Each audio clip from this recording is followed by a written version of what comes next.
함께 하나님의 말씀을 보도록 하겠습니다. 오늘은 마태복음입니다. 예수님의 행적을 시간의 순서 따라 이렇게 보기 때문에 그렇죠? 지난번에 살펴보았던 사건 이후에 일어났던 사건이 기록되어 있는 말씀을 보도록 하겠습니다. 마태복음 12장 22절부터 37절까지 말씀입니다. 마태복음 12장 22절에서 37절까지 한 절씩 교독하시겠습니다. 제가 먼저 읽습니다. 그때에 귀신 들려 눈 멀고 말 못하는 사람을 데리고 왔거늘 예수께서 고쳐주심에 그 말 못하는 사람이 말하며 보게 된지라.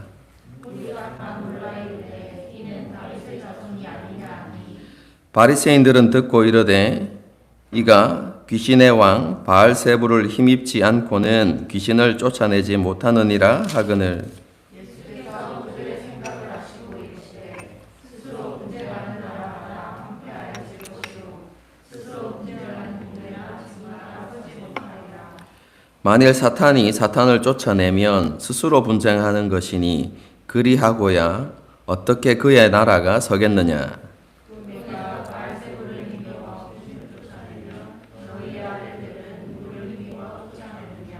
그러므로 그들이 너희의 재판관이 되리라. 그러나 내가 하나님의 성령을 힘입어 귀신을 쫓아내는 것이면 하나님의 나라가 이미 너희에게 임하였느니라. 그 강한 자의 집에 들어가 그 세간을 강탈하겠느냐. 결박한 후에야 그 집을 강탈하리라. 나와 함께 아니하는 자는 나를 반대하는 자요 나와 함께 모으지 아니하는 자는 해치는 자니라. 사람에 대한 모든 죄와 모독은 사하심을 얻되 성령을 모독하는 것은 사하심을 얻지 못하겠고 또 누구든지 말로 인자를 거역하면 사하심을 얻되 누구든지 말로 성령을 거역하면 이 세상과 오는 세상에서도 사하심을 얻지 못하리라. 좋다 하든지 나무도 좋지 않고 열매도 좋지 않다 하든지 알아. 그 열매로 나무를 아느니라. 독사의 자식들아 너희는 악하니 어떻게 선한 말을 할 수 있느냐. 이는 마음에 가득한 것을 입으로 말함이라. 쌓은 선에서 선한 것을 내고 악한 사람은 그 쌓은 악에서 악한 것을 내느니라. 내가 너희에게 이르노니 사람이 무슨 무익한 말을 하든지 심판날에 이에 대하여 신문을 받으리니 내 말로 의롭다 하심을 받고 내 말로 정죄함을 받으리라. 아멘.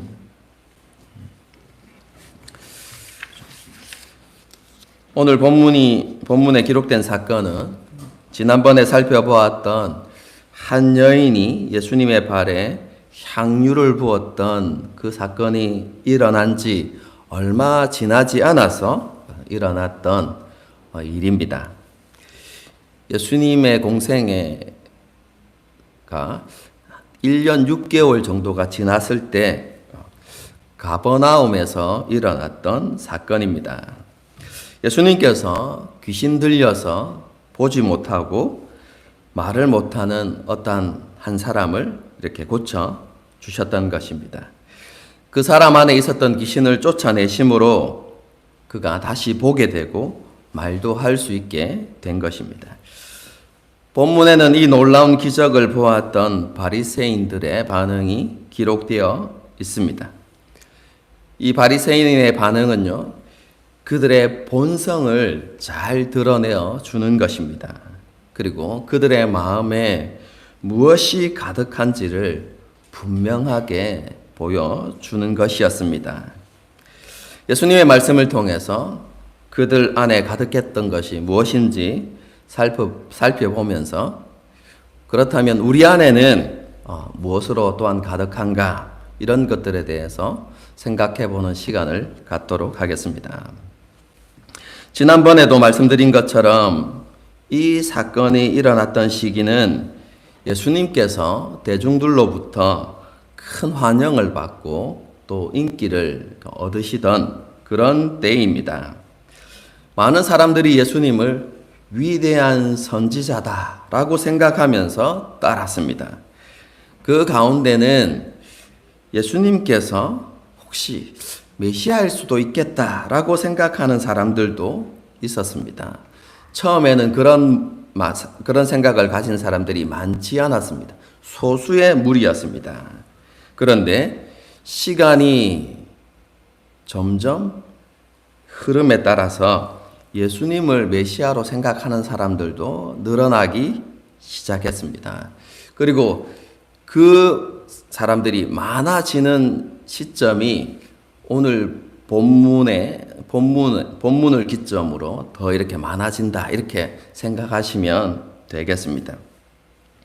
물론 그들이 예수님을 메시아라고 생각했을 때 그 메시아는 성경에서 말하고 있는, 혹은 예수님께서 그죠?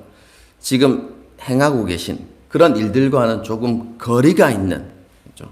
그런 정치적인 메시아, 뭐 그런 개념이었습니다. 그죠? 훗날에 자신이 기대했던 메시아의 모습과 예수님의 모습이 너무나 달랐기 때문에, 그죠? 예수님으로부터 등을 돌리고 배척하는 일이 생겨나기도 했죠.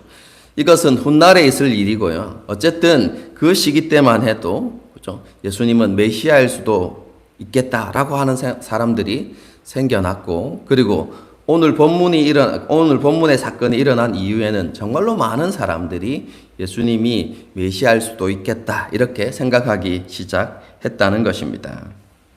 그것에 대해서 기록하고 있는 것이 23절의 말씀이죠. 23절을 보게 되면, 그렇죠? 무리가 다 놀라 이르되 이는 뭐라고요? 다윗의 자손이 아니냐 하니, 이렇게 되어 있죠. 여기에서 다윗의 자손이라고 이야기하는 것은 예수님의 혈통을 이야기하는 것, 단순히 예수님의 혈통을 이야기하는 것이 아니라, 그렇죠? 예수님이 메시아다라는 것을 이야기하는 것이죠. 여러분, 유대인들에게 있어서 다윗의 자손 이렇게 이야기하면, 그렇죠?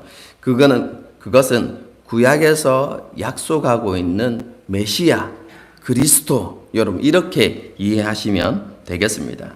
그 당시 많은 사람들이, 그렇죠?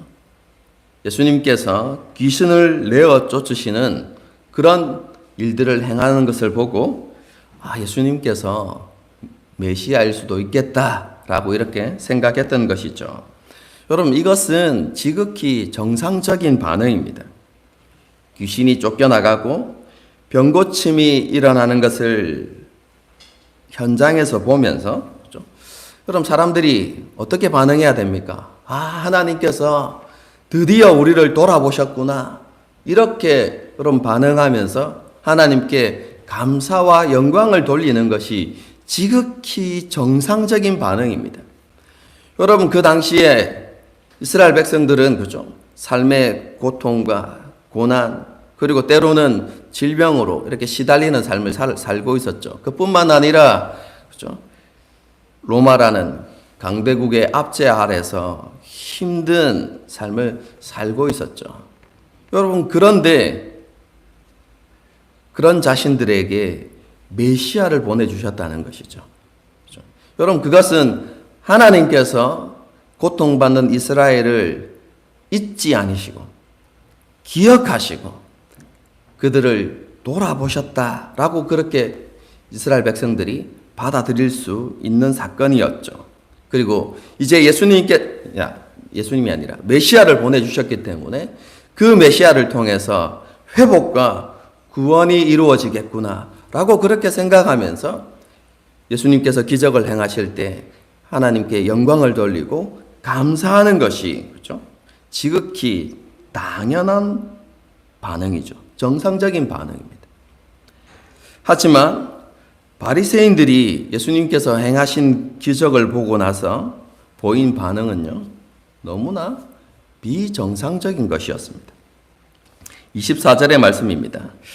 바리새인들은 듣고 이르되 이가 귀신의 왕 바알세부를 힘입지 않고는 귀신을 쫓아내지 못하느니라 하거늘. 이런 바리새인의 반응은요, 그들의 심령이 얼마나 완고한지를 잘 보여주는 것입니다.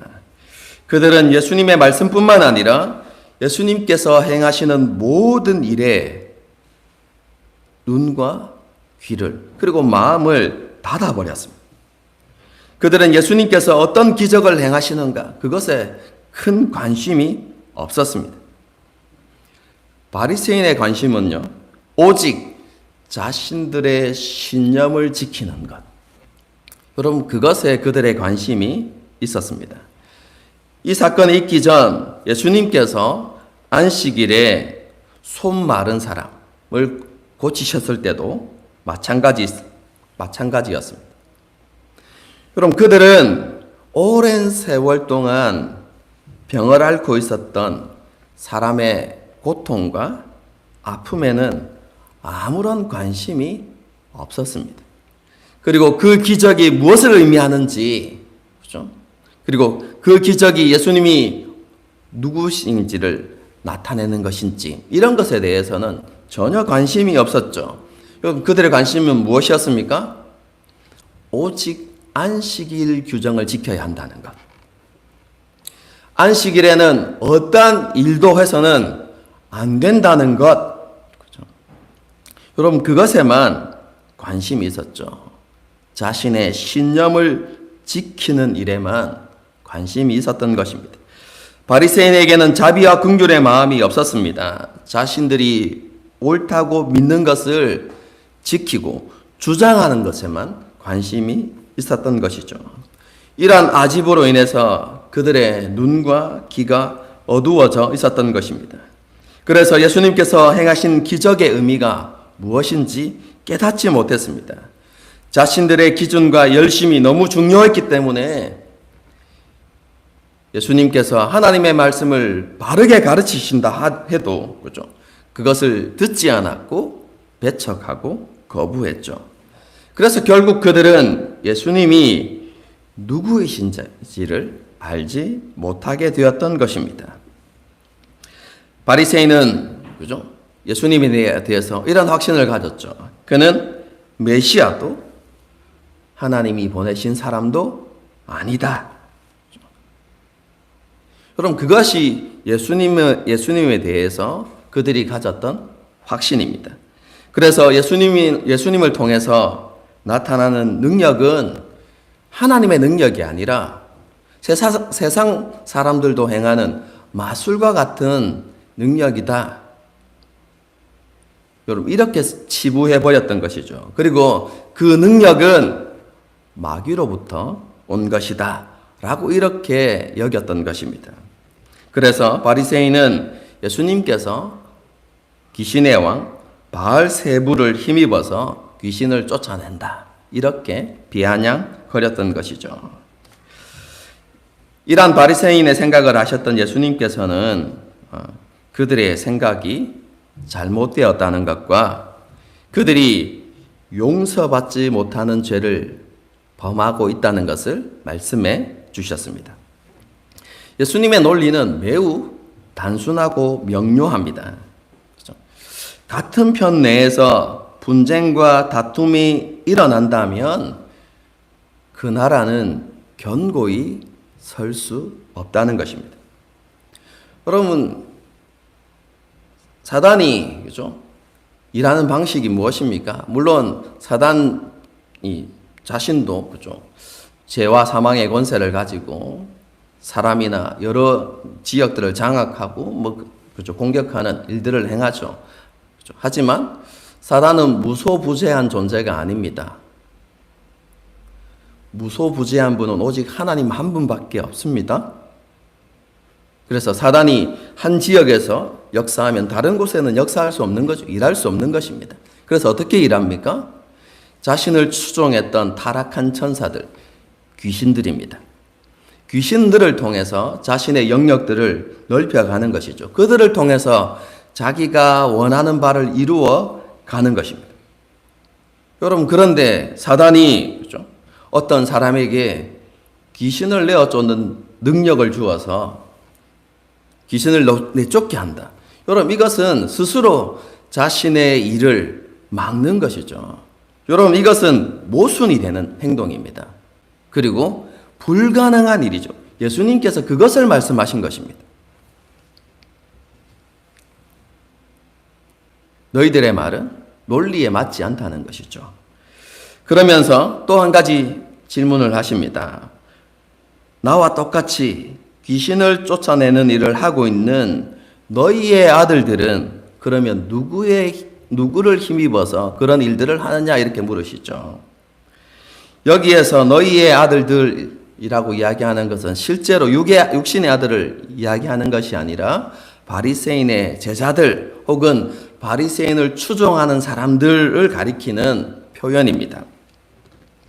여러분, 귀신을 쫓아내는 축기 사역은요, 인류 역사 안에서 지속되어 왔던 것입니다. 유대교 안에서만 있었던 것이 아니라 여러분, 세상에도 귀신을 쫓아내는 그런 주술적인 행위들이 계속해서 있어 왔던 것이죠. 그렇죠? 여러분, 예수님 당시에도 유대인 사회 안에 그러한 일들이 있었습니다. 요한복음을 보게 되어지면 이런 말씀이 기록되어져 있죠. 제자들이 예수님께 와서 이렇게 이야기합니다. 저희들이 보았는데 주님의 이름으로 귀신을 쫓아내는 일들을 하고 있는데 그들이 우리와 함께 하지 아니하므로 우리가 그것을 금하였습니다. 이렇게 예수님께 보고하는 장면이 있습니다. 예수님 당시에도 예수님의 이름을 빙자해서 귀신을 쫓아내는 사람들이 있었다는 것이죠. 여러분, 사도행전을 보게 되어지면 여러분, 이런 일이 있습니다. 사도 바울이 전하는 예수님을 빙자하여서, 그렇죠? 악기 들린 자들에게 시험 삼아서 명령하는 일들이 있었다라고 이렇게 이야기하죠. 여러분, 그 외에도요, 그렇죠? 그 외에도 바리새인들을 추종하는 사람들 가운데 여러 가지 방법으로 축기 사역을 했었고요. 그리고 종종 이제 귀신이 이렇게 쫓겨나가는 일들이 있었던 것 같습니다. 예수님께서는 그런 예를 드시면서 너희의 추종자들도 지금 귀신을 쫓아내는 그 일들을 하고 있는데 그렇다면 그들은 누구를 힘입어서 그 일을 하고 있느냐라고 이렇게 물으신 것이죠.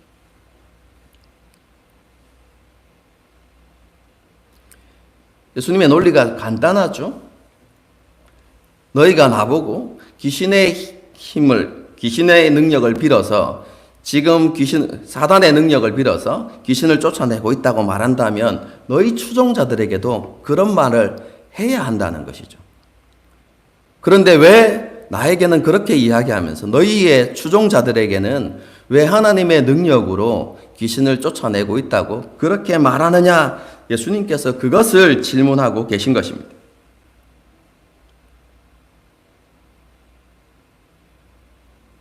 그래서 그들이 하나님의 능력을 힘입어서 쫓아내는 것이면 나도 하나님의 능력으로 귀신을 쫓아내는 것이 아니냐라고 이렇게 반문하고 계신 것이죠. 여러분, 이런 논리를 통해서 예수님께서 이렇게 이야기하십니다. 지금 귀신을 쫓아내고 있는 그런 일들을 하고 있는 너희의 추종자들이 너희가 내게 하고 있는 말들이 잘못되었다는 것을 증명해주고 있다. 그렇게 예수님께서 말씀하신 것입니다. 여러분, 이것이 그들이 너희의 재판관이 되리라 라는 말씀의 의미입니다. 그들의 행위가, 여러분, 그들이 하고 있는 그 축기 행위가 무엇을 보여준다고요? 바리새인들의 이야기가 잘못되었다는 것을 보여주고 있지 않느냐? 너희들이 악한 말을 하고 있다는 것을 보여주고 있지 않느냐? 예수님께서 이렇게 반문하신 것입니다. 그리고 이어서 예수님께서 내가 성령을 힘입어서 귀신을 쫓아내는 것이면 하나님의 나라가 이미 이 땅에 임한 것이다 라고 그렇게 선언하십니다. 왜 그렇습니까? 귀신이 쫓겨나는 것은 사단의 세력이 패배했음을 명백하게 보여주는 것이기 때문입니다. 예수님께서 귀신을 쫓아내시는 것은요, 단순히 그 사람에게 고통을 제거해 주시는 것만이 아닙니다. 그럼 그것은 사단의 권세가 무력화되었고 그가 사단의 지배로부터 벗어났다는 것을 의미하는 것이죠. 쉽게 말하면 예수님께서 그 사람을 사단의 손에서 빼앗아서 하나님의 통치 아래 두시는 행위가 바로 귀신을 쫓아내는 행위다라고 이렇게 예수님께서 말씀하시는 것입니다. 예수님께서 그를 사단의 나라에서 하나님의 나라로 옮기시는 행위.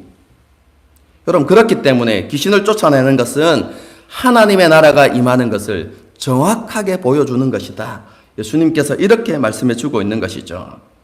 29절의 말씀처럼 예수님께서는 이 세상에서 강력한 권세를 가지고 일하고 있는 사단을 결박하시고 그에게 속한 자를 건져 내셨다는 것입니다. 그것을 통해서 하나님의 통치를 보여주고 계시고 하나님의 나라가 이미 임하였다는 것을 보여주고 계신다고 예수님께서 말씀하신 것이죠. 그러므로 예수님께서 귀신의 왕을 힘입어 귀신을 쫓아내었다고 말하는 것은 하나님의 통치를 부정하는 것입니다. 뿐만 아니라 그것을 성취하시는 성령님의 역사를 부정하는 것이죠. 잘 따라오고 계시죠? 논리적으로. 그렇죠?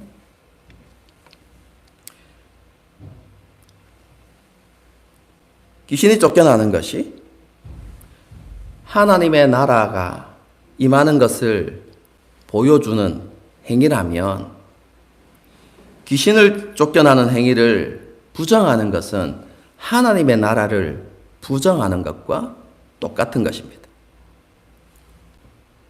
그리고 그것을 행하시고 성취하시는 성령의 역사를 부정하는 것이죠. 여러분, 그렇기 때문에 그 죄를 성령 해방죄다라고 이렇게 부르는 것입니다. 그럼 성령 해방죄에 대한 잘못된 이해가 성도들 안에 있는 것 같습니다. 제가 가끔씩 받았던 질문이거든요.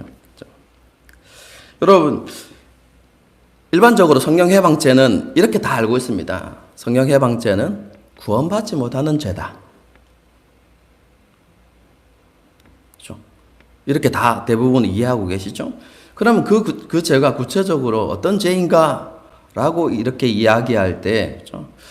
교인들 안에 가지고 있는 잘못된 생각은 대부분 어디에서 왔냐면 은사주의자들로부터 왔습니다.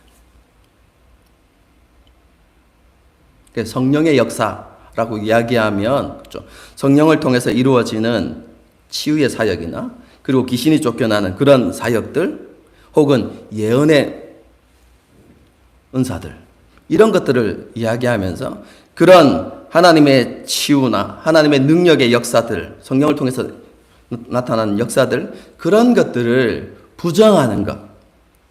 여러분, 이것이 성령 해방죄다라고 이야기하는 경향이 많이 있습니다. 특히 성령의 감동하심으로 그렇죠? 예언을 하고 있는데 그렇죠? 그 예언을 무시하는 것, 그 예언의 말씀 가운데 순종하지 않는 것, 그것은 성령 해방죄고 그것은 구원받지 못하는 죄다라고 이렇게 주장하는 사람들이 많이 있고 또 그런 주장을 받아들이고 그렇게 이해하는 성도들도 있습니다. 하지만요, 이러한 주장은 성경적이지도 않고요. 우리가 알고 있는 구원 교리와도 모순되는 것입니다. 그것에 대해서는 더 자세하게 말씀드릴 시간이 없고요. 그렇죠?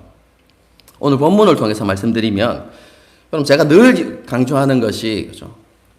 성경은 어디 안에서 이해해야 된다고요? 문맥 안에서 문맥을 잘 보아야 된다고 이렇게 말씀을 드렸죠. 그럼 성령 해방죄도 우리가 가진 기준과 생각을 가지고 이해하려고 하는 것이 아니라, 그렇죠? 이것이 기록되어 있는 그 문맥 안에서 그것이 무엇을 말하는지 이해해야 하는 것입니다. 예수님께서 성령 해방죄에 대해서 말씀하신 이후에 바로 이어서 33절의 말씀을 주시죠. 한번 읽어보겠습니다.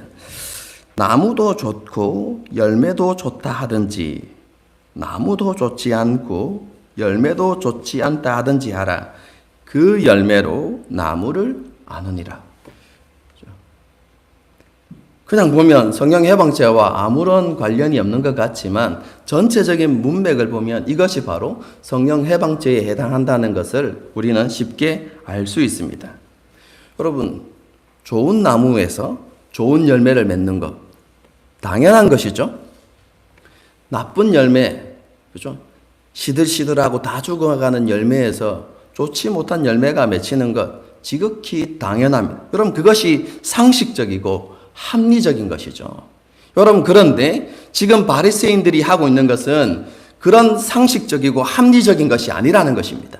비상식적이고 비합리적인 것을 이야기하고 있다는 것이죠. 여러분, 그게 무엇입니까? 예수님께서 앞에서 설명하셨던 내용입니다.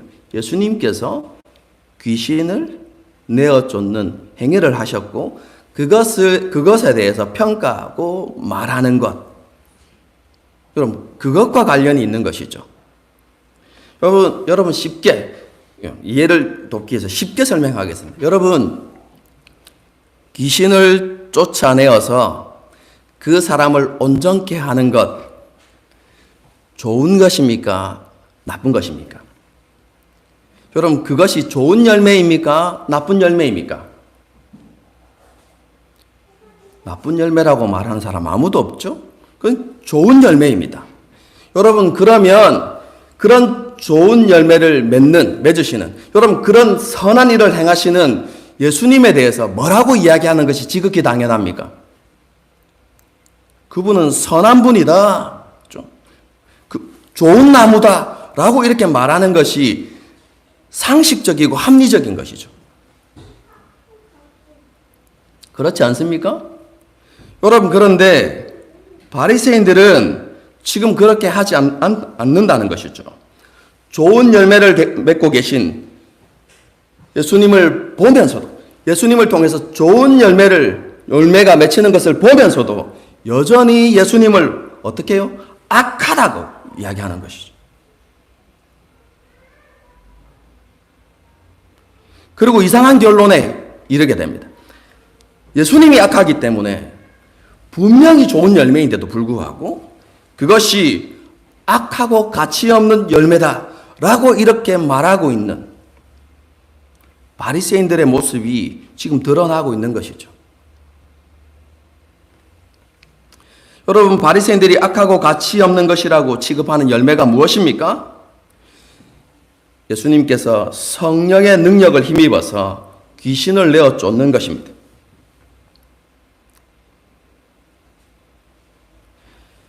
하나님의 나라가 임하는 것을 이 땅에 보여주는 그 예수님의 사역을 어떻게 이야기하고 있다고요? 악하다고, 가치 없는 것이라고 지금 치부하고 있는 것이죠. 이것은 성령의 사역을 부정하는 것입니다. 그럼 성령의 사역이 무엇입니까? 죄와 사망의 권세 잡은 자, 그렇죠? 여러분, 그 안에서 신음하고 고통받는 사람을 건져내시는 것. 여러분, 그것이 성령님의 사역이죠. 이것을 우리가 알고 있는 전체적인 교리를 가지고 이야기하면 성령님께서 하시는 게 무엇입니까? 사람들로 하여금, 그렇죠? 자신이 죄인이라는 것을 깨닫게 하시고, 그리고 그 깨달음을 통해서 회개에 이르게 하시고, 그리고 그가 회개하고 돌이켜서 하나님께로 돌아오게 하는 것. 여러분, 이것이 성령의 사역인 것이죠. 그런데 지금 바리새인들은 이 모든 성령의 사역들을 어떻게 하고 있다고요? 부정하고 있는 것이죠. 부인하고 있는 것입니다. 여러분, 이것이 성령 해방죄입니다.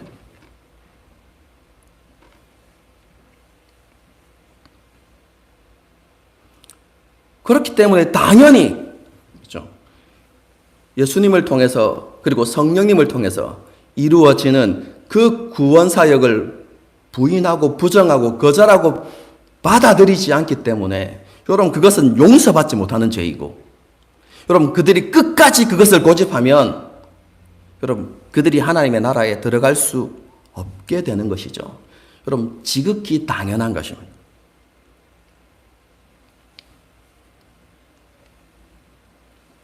예수님께서는 지금 성령님의 사역을 통해서 그렇죠? 하나님의 나라가 이 땅에 임했다는 것을 보여주고 계십니다.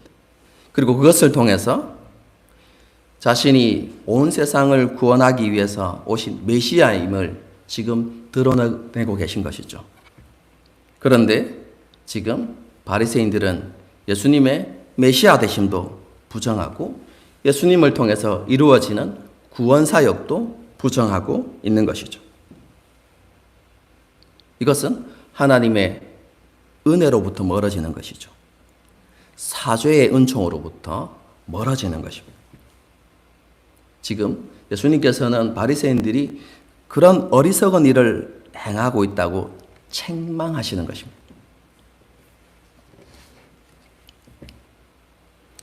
바리새인들이 이처럼 악한 말로 성령을 해방한 이유가 무엇입니까? 예수님께서는 이것에 대한 대답 역시 매우 단순하고 명료하게 말씀합니다. 바리새인들이 그렇게 반응한 이유는 그들이 지금까지 악한 것을 그 마음에 쌓아왔기 때문이다 라고 이렇게 말씀합니다. 그들의 마음에 악한 것이 가득하기 때문이다 라고 이렇게 말씀하신 것이죠. 예수님께서 사용하신 비유를 들어서 설명하면 그들이 나쁜 나무이기 때문에 나쁜 열매를 맺을 수밖에 없다라고 이렇게 말하는 것입니다. 그들이 하나님께 속한 사람이 아니라 마귀에게 속한 자들이기 때문에 그래서 예수님께서 그들을 향해서 마귀의 자식들 이렇게 책망하시는 장면들도 다른 복음서에 기록되어져 있죠. 그들이 사탄에게 속하여 마음에 악한 것을 쌓아왔고 여러분 그것이 예수님을 비난하고 성령의 사역을 부정하는 말과 태도로 드러났다는 것입니다. 그래서 바리새인은 용서받지 못하고 마지막 날에 심판을 받을 수밖에 없다라고 예수님께서 말씀하신 것이죠. 여러분 이것이 오늘 본문의 말씀입니다. 여러분 이 말씀 속에서 우리는 열매의 중요성에 대해서 다시 한번 깊이 생각해 볼 수 있어야 하겠습니다. 여러분 열매는요 그 나무의 상태를 정확하게 보여주는 것입니다. 구체적으로 말하면 한 사람의 말과 행동이 그가 어떠한 사람인가를 정확하게 보여준다는 것입니다. 그 말과 행동을 통해서 그 사람 안에 가득한 것, 그 사람이 지금 쌓아가고 있는 것이 무엇인지를 정확하게 드러난다는 것입니다.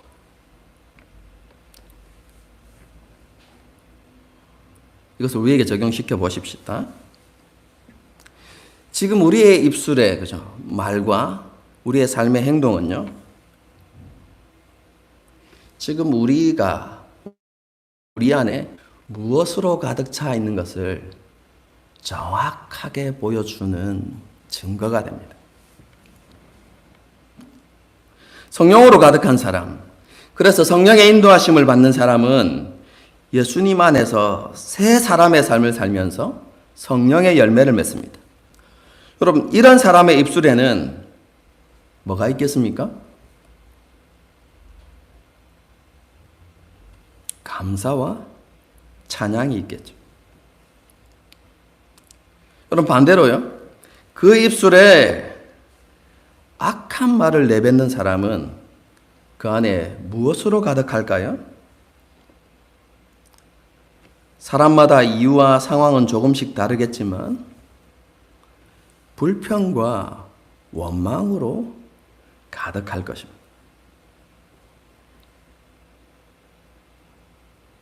이것이 오늘 우리에게 주시는 예수님의 메시지입니다.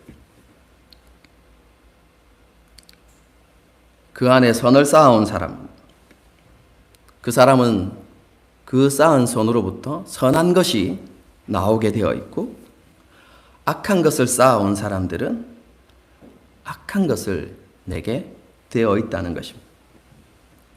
그럼 사람은 누구나 그 안에 오랜 세월 동안 쌓아온 악이 있게 마련입니다.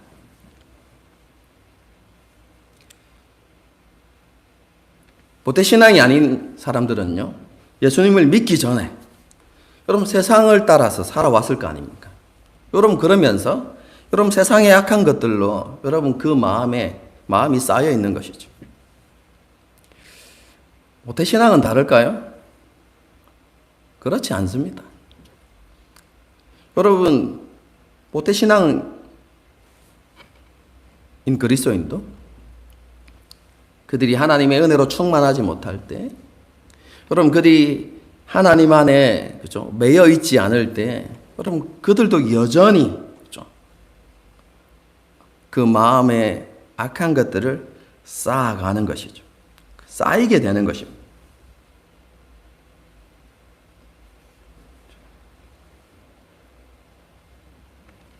그리고 그것이 우리의 말을 통해서, 행동을 통해서 드러나게 되는 것이죠. 그런데요, 우리가 하나님의 은혜와 사랑으로 충만해질 때는요, 이러한 우리가 쌓아온 악을 이겨내고 참고 승리할 수 있습니다. 여러분, 그런데 우리 안에 은혜가 사라지고 하나님의 사랑이 식어지면 여러분 그 악들이 다시 고개를 들게 됩니다. 여러분 착각해서는 안 됩니다. 우리가 하나님의 놀라운 은혜, 그죠? 다른 사람과 비교할 수 없는 정말로 큰 은혜를 체험했다고 해서 여러분 우리가 쌓아왔던 악이 사라지는 게 아닙니다, 여러분. 다 경험해 보셨을 겁니다. 그렇죠? 우리가 영적으로 침체되거나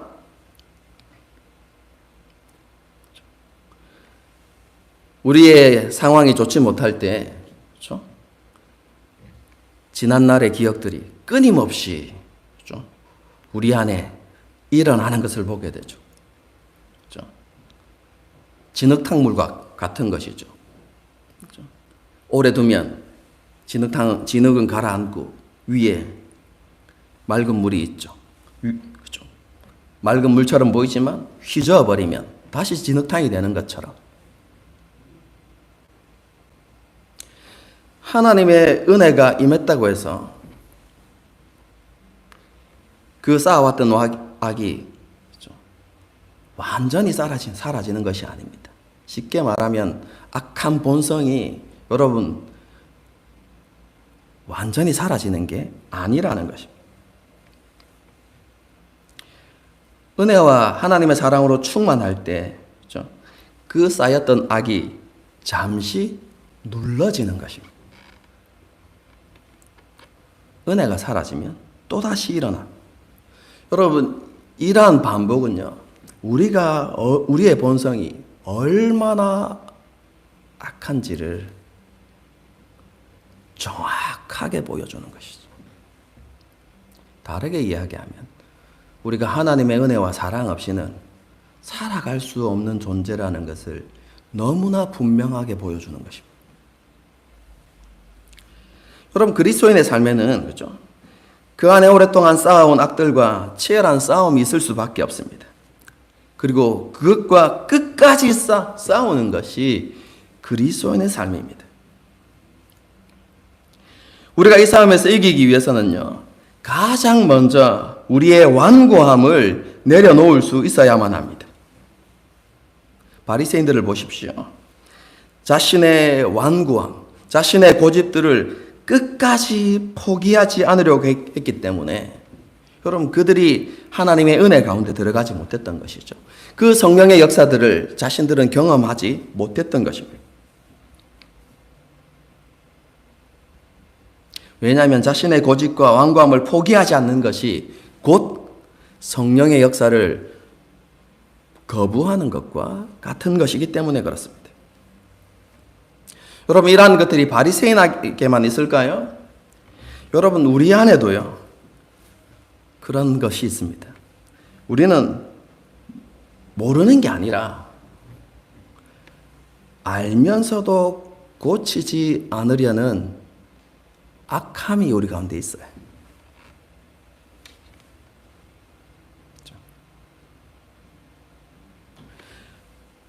불순종이 반복되어서 여러분, 그게 습관이 된 것이죠.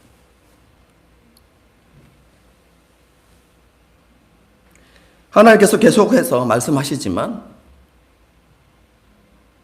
그렇죠? 의도적으로 귀를 닫고 무시하거나 그렇죠? 혹은 하나님 지금 말고요, 다음에, 여러분, 이렇게 미루는 이런 습관들이 그렇죠? 우리 안에 배이게 된 것이죠.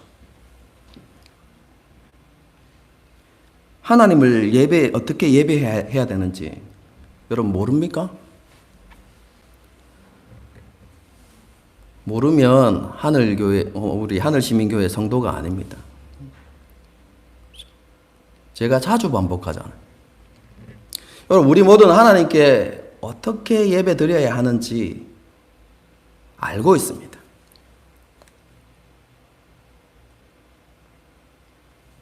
우리의 마음을 준비하고 하나님 앞에 나와서 신령과 진정으로 예배해야 되는 것이죠. 대표기도할 때 그렇죠? 대표기도는 혼자 하는 것이 아니라는 것을 너무나 잘 알죠. 그래서 그 기도에 우리의 마음을 함께 쏟고 그 기도가 우리의 기도인 것처럼 그렇죠? 하나님 앞에 우리의 신앙 고백을 담아서 아멘으로 화답하면서 함께 기도해야 된다는 거 잘 알고 있죠.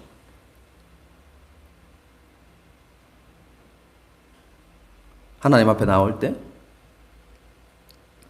감사의 예물을 준비해서 하나님 앞에 나와서 하나님께 감사하며 영광 돌려야 한다는 거 너무나 잘 알고 있습니다.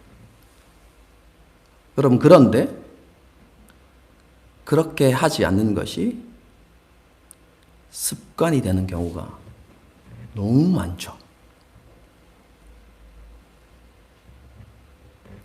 여러분, 이러한 것들이 쌓이게 되면 우리가 그 성령의 역사로부터 점점 멀어지게 되는 것입니다. 하나님의 은혜로부터 멀어지게 되는 것이죠.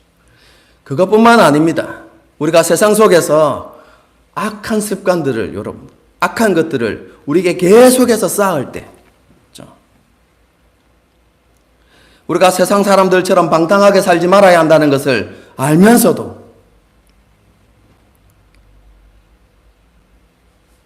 그들처럼 먹고 마시고, 그럼 그런 것들을 계속해서 반복함으로 그것이 우리에게 악한 습관이 되어서 우리로 하여금 하나님의 은혜로부터 멀어지게 하는 것이죠.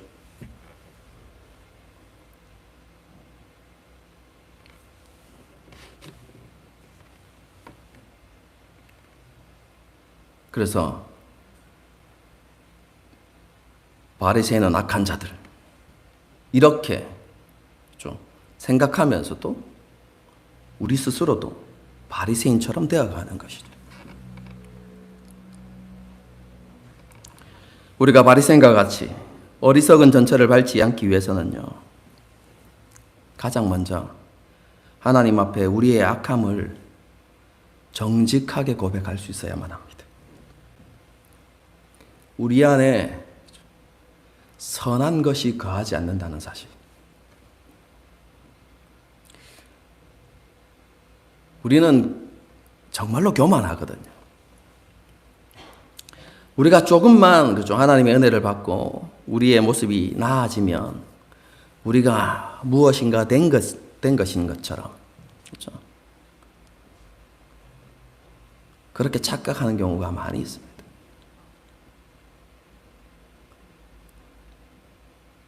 여러분, 그것은 하나님의 은혜를 부정하는 것입니다. 사도 바울이 뭐라고 이야기합니까?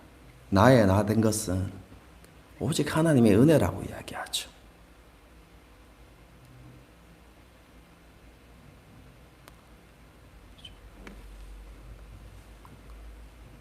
우리는 우리 안에 있는 우리의 의를 드러내고자 하는 교만들을 철저하게 깨뜨리고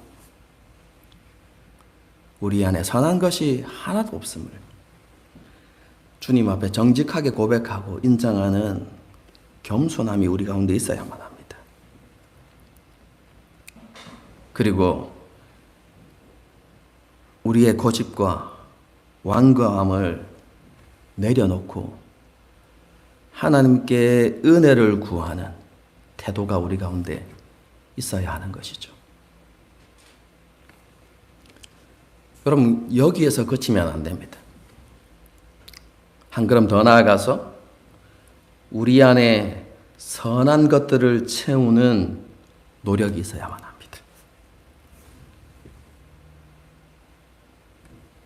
제가 늘 강조하는 것처럼 말씀으로 우리를 채워가야만 합니다.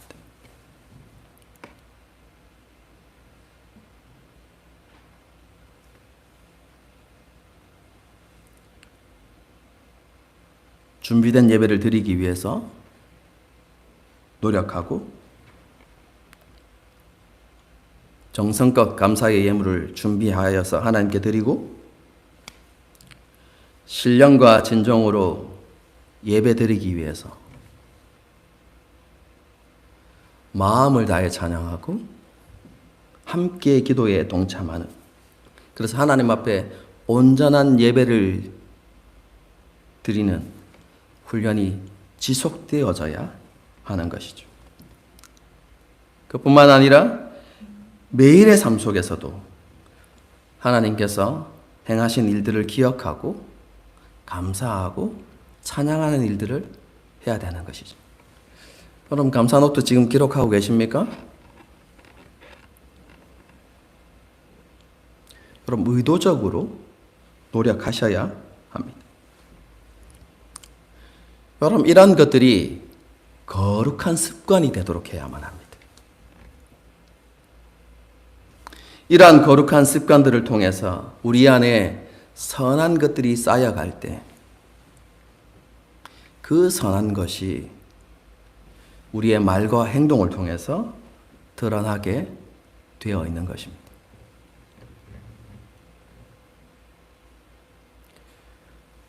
제가 예외적인 경우가 있다는 것을 부인하진 않습니다. 여러분, 하나님께서 어떤 경우에는 특별한 은혜를 주시는 경우가 있습니다. 한 사람의 변화가, 그죠?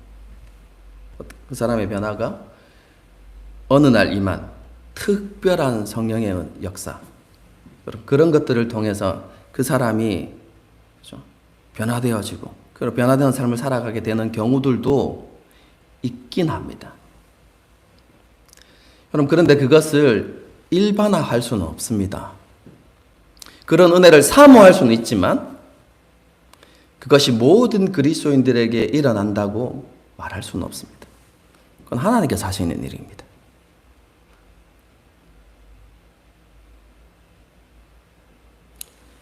우리가 기독교 오랜 역사를 통해서 알 수 있는 것은 우리가 거룩한 습관을 통해서 하나님의 은혜 앞으로 나아간다는 것입니다.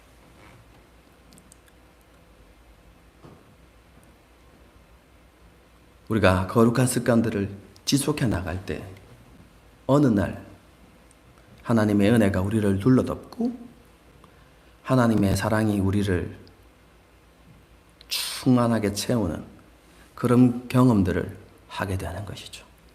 그런 것들을 통해서 우리가 변화되어지고 성숙해져 가고, 그것이 지속되는 것이 아니라 한번 우리에게 임했다가 사라지고, 또 우리가 거룩한 습관을 가지고 하나님 앞에 나아갈 때 또 은혜가 임하고, 여러분 이렇게 시간이 지나면서 우리가 변화되어지고 성숙해지고 예수 그리스도를 닮아가게 되는 것이죠.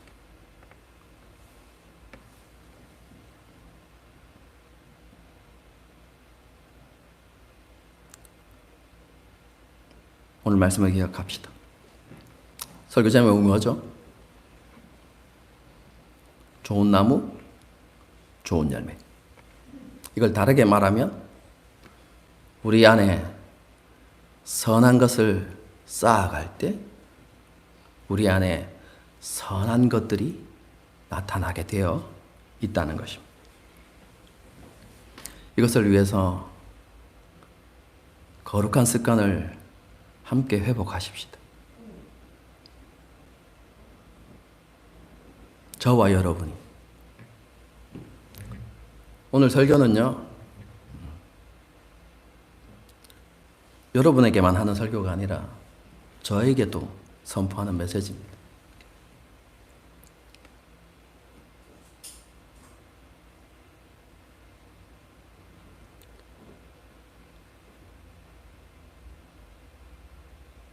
함께 노력하고 함께 회복해 갑시다.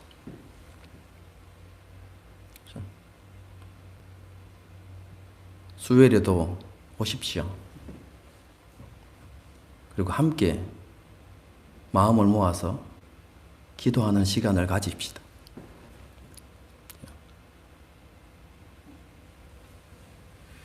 내일부터 거리두기가 해제되고 일상을 회복한다고 하는데,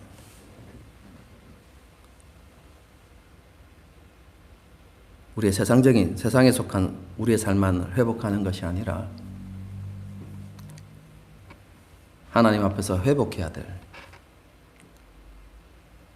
거룩한 습관을 다시 회복하는,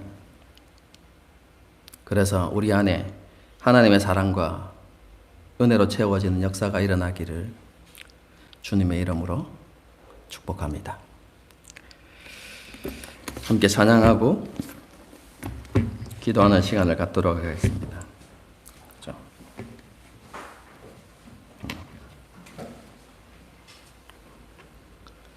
저는 이 단어를 굉장히 좋아합니다.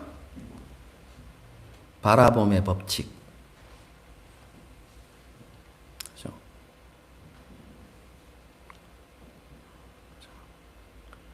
우리가 승리하는 비결은 우리의 힘과 우리의 의지와 우리의 지혜를 가지고 우리 안에 쌓인 악과 싸워서 이기는 게 아닙니다.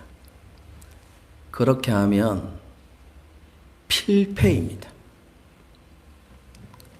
어떻게 승리합니까? 하나님의 거룩함이 우리 가운데 임할 때, 하나님의 은혜가 임할 때, 하나님의 사랑이 둘러 승리가 우리에게 주어지는 것이죠. 그것을 위해서 우리가 늘 하나님을 바라볼 때 히브리서 말씀처럼 우리의 시선을 예수님께 고정시키고 그분을 바라보고 소망할 때 비로소 우리가 승리의 삶을 살아갈 수 있는 것이죠. 그런 소망을 담아서, 그런 고백을 담아서 함께 이 찬양을 하나님께 드렸으면 좋겠습니다. 다 표현 못해도 나 표현하리라. 다 고백 못해도 나 고백하리라. 다 알 수 없어도 나 알아가리라. 그리고 닮아가리라. 그죠? 무엇을요? 그 사랑 얼마나 크고 놀라운지를. 여러분, 그 사랑이 우리를 살게 합니다. 그 사랑이 우리를 일으킵니다. 그 사랑이 우리를 붙듭니다. 우리가 그 은혜와 사랑을 사모하면서 함께 찬양하시겠습니다.